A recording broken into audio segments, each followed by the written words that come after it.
Magandang araw sa inyo mga ka-auto. So sa video ito, babahagi ko naman sa inyo itong ating gagawin dito sa ating kotse Lancer Pisa 5. So na-overhaul na natin kahapon yung kanyang karburador. So napandar na natin. So ngayon ang gagawin naman natin,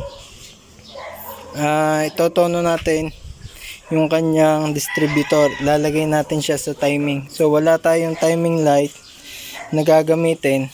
Pero may konting paraan daw na napanood tayo kay Sir Jeep Doctor na yung pagta-timing nito na medyo malapit doon kahit walang timing light. So ngayon susubukan natin. So ito gagawin natin yung spark plug number 1. Ayan, tatanggalin natin. Tapos lalagay natin sa top dead center.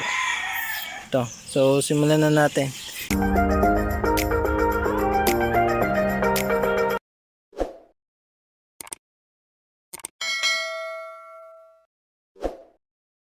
Binaklas ko na yung kanyang spark plug dito.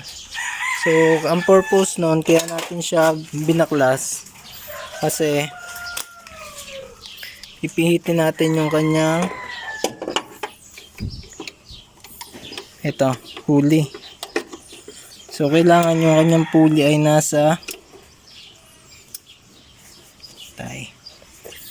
10 degree daw dapat. Ang pagkakaalam ko dapat nasa 10 degree daw itong ating makina Lancer Pisa 5 4G13. Dapat ay nasa 10 degree yung kanyang ignition timing dun sa pulley. So ito, kaya natin tinanggal yung spark plug kasi susundutin natin dito ng ating Phillips screw para makita natin kung na dun siya sa top dead center talaga, kasi baka mamaya nakatapat din kasi doon pero wala naman siya sa taas, nasa pababa yung ating ignition. Ito, habang ginaganyan natin, pinipihit natin, susundutin natin. Ito malalim, so wala dyan, nasa baba yung ating piston number 1 nga pala yan. Ayan, pihitin pa natin. Ayan. Yun yung marking ko na nailagay ko na. Hitaga. Ayun, yung color white. Tusukin natin. Ayan, nasa taas na yung piston nya. So, tansyahan lang yung ating gagawin. Tapos may marking doon na doon natin tatapat. May 10 degree.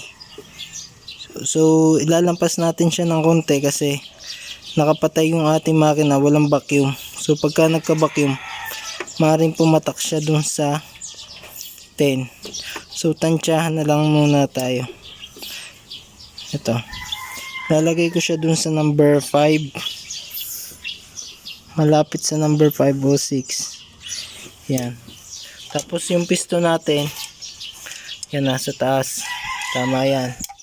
Nasa compression siya. Tapos, yung ating distributor cap, yung number 1, ito yun. Dito tayo magbabase. Tinanggal ko na to kanina. May dalawang screw lang dito.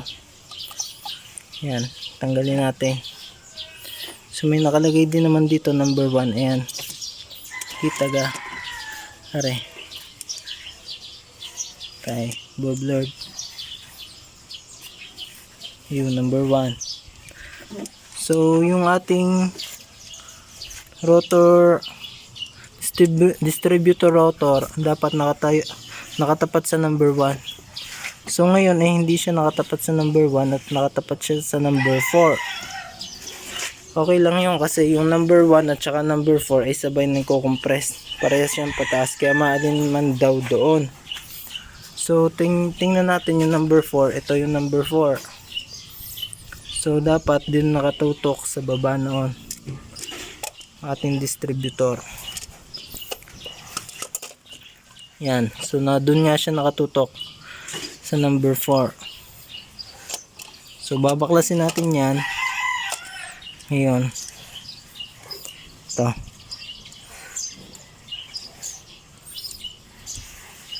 Babaklasin natin. Higitin lang naman yan. Baklasin ko lang muna. Tatanggal ko na yung distributor rotor. Tapos ito naman yung cap. So sabi ni Jeep Doctor, dapat yung ating anggulo nito yung sa ignition ay nakadikit doon sa kabila. Magkatama naman yung atin. Pero pagka hindi siya magkatama, luluwagan nyo yung dalawang tornilyo dito. Ayan. Tapos igagalaw nyo yan. So para mapagtama. Ayan, kagaya nyan. So pagka ganyan, may tagas yung ating distributor. Palitan din kasi ito ng o-ring na dun sa loob. So kagaya nito, pagka ganyan, hindi siya magkatama. Malayo siya. Ayan. Kailangan itatama natin doon. Ayan. Pagka magkatama na siya, dun yung tamang ignition timing niya.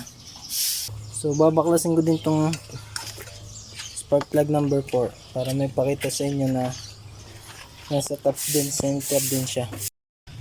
Ayan mga ka-auto, binaklas ko na lahat ng spark plug ko. Ito, kasi nilinisin ko din to kasi makarbon siya. Ayan.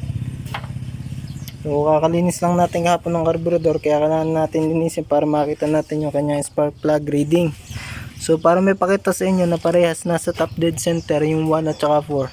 Ito pagka sinundot mo, ayan, hindi lumubog yung ating Phillips screw. Ayan, sa 4. Pero itong 2 malalim siya. Ayan. At saka itong 3, ayan, malalim. So magkasabay ito.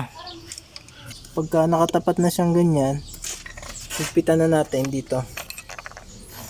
Ayan. Higpitan na natin. Ayan. So, ganun lang mag-timing ng ignition ng ating sasakyan. Kotse Lancer Pisa 5 4G13. So, ngayon, ang gagawin ko, linisin ko muna ito bago mabuo. Pati yung spark plug. Ayan mga ka-auto, naikabit na natin, na-under na ulit. So, babalik ko na lang to. So, ganun lang mag-timing ng ignition ng ating kotse Lancer Pisa 5. Kung nagustuhan nyo itong video to, bago pa lang kayo sa ating channel, mag-subscribe na po kayo para updated kayo sa mga susunod ko pa ibabahagi mga video sharing at tipid tips tungkol sa ating mga auto. Yan. Salamat!